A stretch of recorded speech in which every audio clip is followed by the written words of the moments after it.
हाँ दोस्तों, आज हम एक ऐसा टॉपिक लेकर आए हैं जो कक्षा 10वीं के लिए बहुत ही महत्वपूर्ण है और जो क्लास 9th के बाद जो बच्चे जाते हैं 10th में, उनको ये टॉपिक बहुत ही कठिन लगता है। मैं उनको एक बहुत ही सरल ढंग से इस टॉपिक को समझाने वाला हूँ, जिससे उन बच्चों को कभी भी इस में कठिनाई नहीं होगी। इसका नाम है त्रिकोणमिति। त्रिकोणमिति इसको समझने से पहले हम ये समझेंगे कि त्रिकोणमिति है क्या। तो त्रिकोणमिति जो है वो ट्रिग्नोमेट्री है, जिसमें हम जानेंगे कि जो त्रिकोणमिति होता है वो दो शब्दों से मिलकर बना हुआ है। Trigonometry, trigonometry. इसमें दो शब्द हैं। पहला शब्द है ट्राइगोनॉन, जिसका मतलब होता है त्रिभुज, और दूसरा शब्द है मेट्रॉन, जिसका अर्थ है मापन। अर्थात जो त्रिकोणमिति है वो त्रिभुजों के मापन का विज्ञान है। क्या है ये? त्रिभुजों के मापन का विज्ञान है, जिसमें हम त्रिभुज के कोणों और भुजाओं का मापन करते हैं। किसमें? इसमें हम त्रिभुज के कोणों और भुजाओं का मापन करते हैं। ठीक है, एक हुई त्रिकोणमिति का एक शाब्दिक अर्थ। इसके जो जनक है, जनक का जो नाम है वो है हिपार्चस।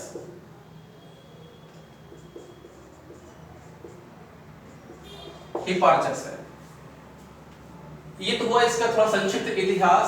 अब हम जानेंगे कि त्रिकोणमिति में जो महत्वपूर्ण फार्मूला है उसको किस ढंग से हम याद कर सकते हैं, और मैं आपको बहुत ही सरल ढंग से इसको समझाने वाला हूं, जिससे आपको कभी भी इसके जो फार्मूला याद करने में कभी भी कोई कठिनाई आपको नहीं होगी और पूरे क्वेश्चन आपको आराम से बन जाएंगे। तो सबसे पहले अपन जानते हैं कि इसके जो फार्मूला है उसको कैसे याद करते हैं। इसको याद करने का एक तरीका होता है। इसमें कुछ फार्मूला है, इसको हम लिखते हैं लाल बटे कका। हम हिंदी मीडियम वाले इसको पढ़ते हैं लाल बटे कका से। अब इसमें लाल बटे कका में ये है क्या चीज वो जानेंगे। सबसे पहले आप जानेंगे कि साइन थीटा, कॉस थीटा और टेन थीटा। तो ये जो पहला मान है वो साइन का है, दूसरा मान जो है वो कॉस का है, और थर्ड मान जो है वो टेन का है। अब इसको समझेंगे कि साइन में L और K, यहां से L का मतलब यहां पर लंब है और K से यहां पे क्या है? कर्ण है। यहां से A से क्या है? आधार है, और K से क्या है? यहां पर कर्ण है। फिर ये क्या है? लंब है और ये आधार है। इसके बाद साइन का जस्ट उल्टा होता है कोसेक, कॉस का उल्टा होता है सेक, और टेन का उल्टा होता है कॉट। कॉट कोसेक में हम जानेंगे कोसेक का जो सूत्र है वो इसका उल्टा हो जाएगा, अर्थात क्या हो जाएगा? ये कर्ण बटा लंब हो जाएगा। ये हो जाएगा कर्ण बटा आधार हो जाएगा, और ये जो कॉट है वो हो जाएगा आधार बटा लंब हो जाएगा। इसी प्रकार इंग्लिश मीडियम के जो बच्चे हैं उसको इस टर्म से याद करते हैं। जैसे कि ध्यान देंगे इसमें कैसे याद करते हैं इसको। इंग्लिश मीडियम के जो बच्चे हैं इसको याद करने के लिए क्या करते हैं कि पंडित बद्री प्रसाद हर हर बोल, इस शॉर्टकट मेथड से इसको याद करते हैं। जैसे यहां पर फिर से बताऊंगा आपको, साइन कॉस टेन। अब जैसे साइन में इसको करते हैं P by H, B by H और P बाई बी। यहां पर जानेंगे कि जो P है वो परपेंडिकुलर है, H hypotenuse, B base, H hypotenuse, P perpendicular और B बेस होता है। जस्ट इसी का जो उल्टा होता है। अब समझ में आ गया होगा आपको कि कोसेक, फिर सेक और फिर कॉट। तो यहां पर जानेंगे कि कोसेक का हो जाएगा h बाई p, कॉस का हो जाएगा आपका h बाई b और इसका हो जाएगा b बाई p। ये हो गया, इस तरह से याद कर सकते हैं इंग्लिश वाले बच्चे। अब ये तो हुआ थोड़ा सा फार्मूला, इसके बाद और जो फार्मूले हैं उसको किस ढंग से याद करते हैं उसको मैं एक शॉर्टकट मेथड से आपको समझाने वाला हूं। उसका नाम है हेक्सागोनल मेथड। अब ध्यान देंगे कि कैसे याद करते हैं, ध्यान देंगे थोड़ा सा। ये हेक्सागोन नंबर फर्स्ट है,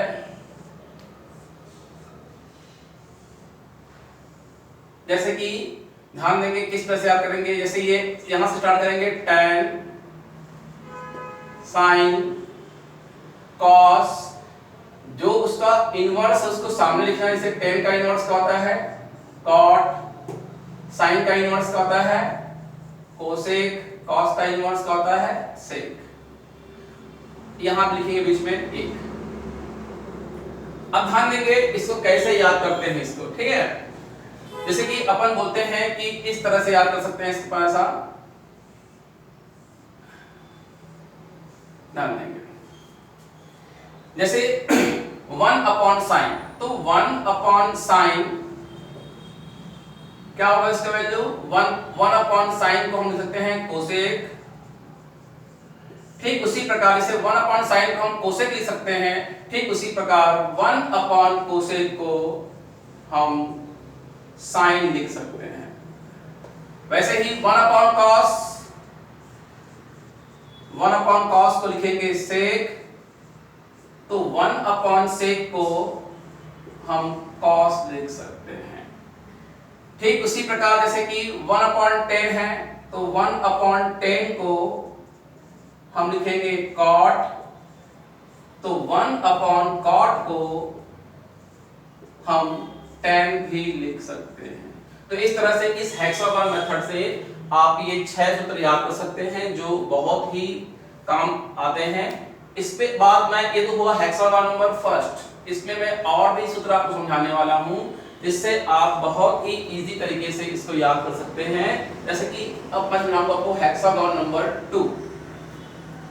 ध्यान देंगे इसमें,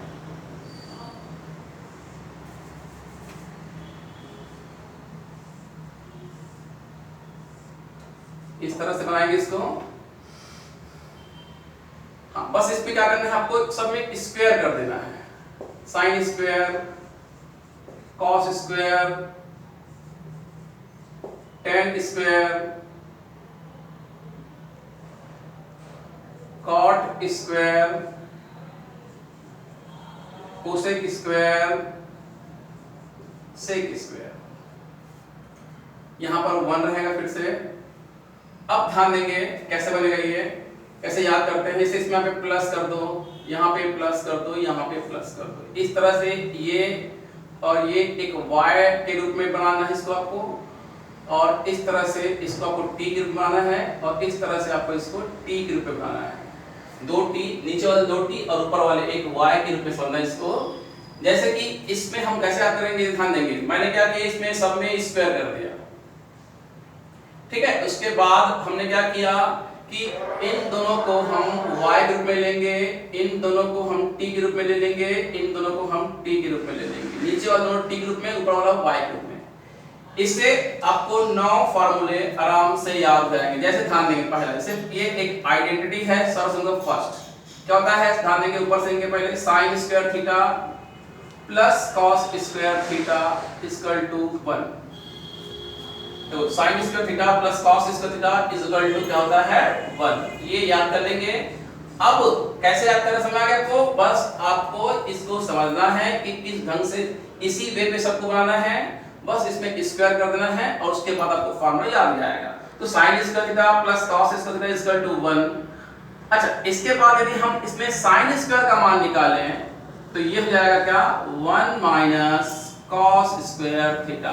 हमने cos स्क्वायर को ट्रांसफर कर दिया।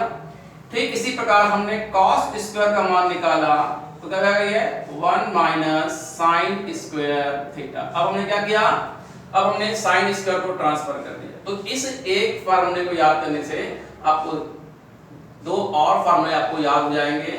ठीक इसी प्रकार अब ध्यान देंगे, ये पहला हमने y वाला लिया, अब नीचे दो t लेंगे। जैसे कि यहाँ पे क्या दिया है 1 प्लस tan स्क्वायर, तो ये 1 प्लस tan स्क्वायर थीटा।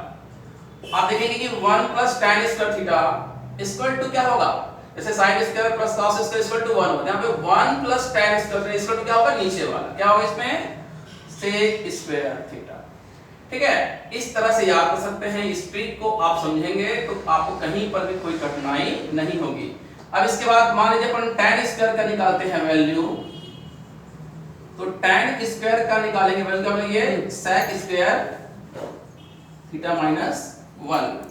ठीक है, इसी प्रकार से हम यहां पर 1 का निकालेंगे वैल्यू, तो क्या होगा sec square theta minus tan square theta. तो फिर से आप देखेंगे कि इस एक से हमने 3 फार्मूले और याद कर लिए। ठीक इसी प्रकार से हमने ये वाला t लिया, अब ये वाला t लेते हैं, तो अब क्या होगा, थर्ड ध्यान देंगे क्या है इसमें 1 है प्लस है cot स्क्वायर, तो 1 प्लस cot स्क्वायर थीटा। तो 1 प्लस cot स्क्वायर का क्या हो जाएगा वैल्यू कोसेक स्क्वायर थीटा। ठीक इसी प्रकार से हम इसमें cot स्क्वायर का मान निकाले तो क्या हो जाएगा कोसेक स्क्वायर माइनस 1, और 1 का मान निकाले तो क्या होगा cosec square theta minus cot square theta. देखेंगे आप लोग, हमने यहां तक का फार्मूला बिना कुछ किए याद कर लिए हैं या याद हो जाएगा हमसे, इसमें किसी प्रकार की कोई मेहनत की जरूरत नहीं पड़ा है। ठीक है, तो आप देखेंगे कि इस मेथड के द्वारा आप कोई भी फार्मूला को आप याद कर सकते हैं, जिसको बार बार रटना पड़ता है, रटने की जरूरत नहीं पड़ेगा। आप इस हेक्सागोन ट्रिक को देखेंगे और इस क्रम को याद रखेंगे तो आप उसको किसी फार्मूला को, किसी एग्जाम में कोई फार्मूला भूल जाते हैं तो इस क्रम को लिख करके आप पुनः उस फार्मूला को दोबारा याद कर सकते हैं। ठीक है,